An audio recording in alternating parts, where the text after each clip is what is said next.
ગાઝિયાબાદના કૌશાંબીથી શરૂ થયેલા એક મોટા જાસૂસી નેટવર્કનો પર્દાફાશ કરતા પોલીસે મોટી કાર્યવાહી કરી। આ મામલે વધુ 9 આરોપીઓની ધરપકડ કરવામાં આવી છે, જેમાં 5 સગીરોનો પણ સમાવેશ થાય છે। અત્યાર સુધીમાં આ કેસમાં કુલ 15 ધરપકડ થઈ ચૂકી છે। પકડાયેલા પુખ્ત આરોપીઓની ઓળખ ગણેશ, ગગન, દુર્ગેશ અને વિવેક તરીકે થઈ છે।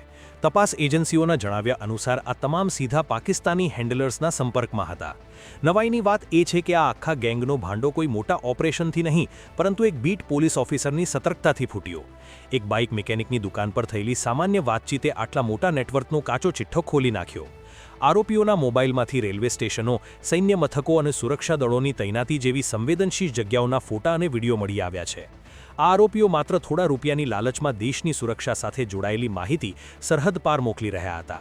હાલ NIA અને RAW જેવી એજન્સીઓ પણ આ મામલે ઊંડી તપાસ કરી રહી છે। દેશની સુરક્ષા સાથે ચેડા કરનારા આ ગદ્દારોને તમારા મતે કેવી કડક સજા થવી જોઈએ?